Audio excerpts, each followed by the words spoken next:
নমস্কার দাদা এবং দিদিরা। আজকে আমি ভিডিও বানাবো, মানে একটা ইনফরমেশন শেয়ার করব। যারা শেয়ার মার্কেটে ইনভেস্টমেন্ট বা ট্রেডিং বা ফিউচার ইনভেস্টমেন্ট করেন, ওরা যখন ফান্ড ট্রান্সফার করবেন সবসময় ইউপিআই দিয়ে করবেন।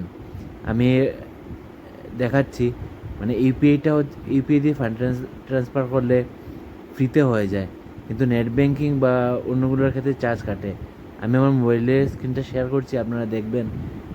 মানে আমি যে কোনো সব ব্যাংকেরই সেম ইউপিআই, যেমন ব্যাঙ্ক অ্যাকাউন্ট থেকে ইউপিআই দিয়ে ট্রান্সফার করবেন ডিমেট অ্যাকাউন্টে, তখন ফ্রিতে হয়ে যাবে ইউপিআই দিয়ে ট্রান্সফার করলে।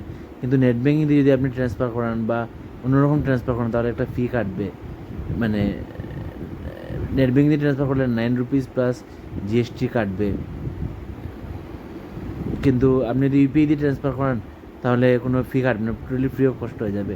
ট্রেনতে শুনে যদি আপনি 10,000 টাকা মানে সেভিং অ্যাকাউন্ট থেকে আপনার ডিমেট অ্যাকাউন্টে নিয়ে আসতে চান, পুরোপুরি 10,000 টাকা এসে যাবে, কোনো মানে এক্সট্রা ফি লাগবে না। আমি আমার মোবাইলের স্ক্রিনটা শেয়ার করলাম, আপনারা দেখবেন।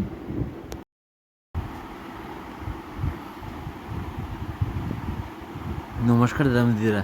এখন আমি দেখাচ্ছি, যেমন সেভিং অ্যাকাউন্ট থেকে যখন ডিমেট অ্যাকাউন্টে আপনারা ফান্ড ট্রান্সফার করবেন, তখন সেটার ফি কত টাকা। মানে এই দেখেন,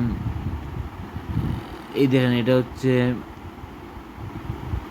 ইউপিআই।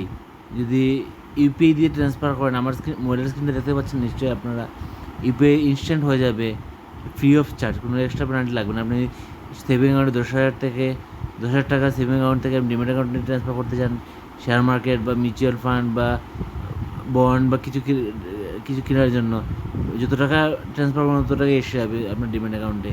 কিন্তু পেমেন্ট গেটওয়ে যদি ইন্টারনেট ব্যাঙ্কিং হয়, তখন পেমেন্ট গেটওয়ে যদি ইনস্ট্যান্ট হয়, পেমেন্ট গেটওয়ে ইন্টারনেট ব্যাঙ্কিং হয়, তখন 9 টাকা প্লাস 18% জিএসটি কাটবে।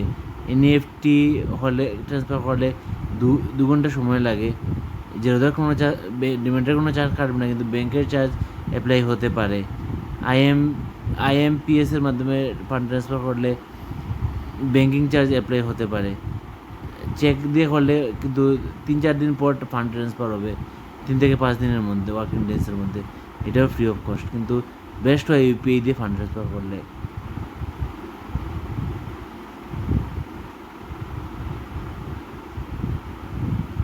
আর এমনি ইউপিআই একদম ইজি ইউজ করা। যদি নেট ব্যাঙ্কিং ইউজ করেন তাহলে আপনার ফি দিতে হবে। সেজন্য আমার অ্যাডভাইস, যারা শেয়ার মার্কেট ইনভেস্টমেন্ট করে ওরা সাধারণত ফান্ড ট্রান্সফার করতে ইউপিআই ইউজ করবেন। এই বলে আমার বক্তব্য শেষ করলাম। ধন্যবাদ। ভিডিও ভালো লাগলে লাইক এবং শেয়ার করবেন।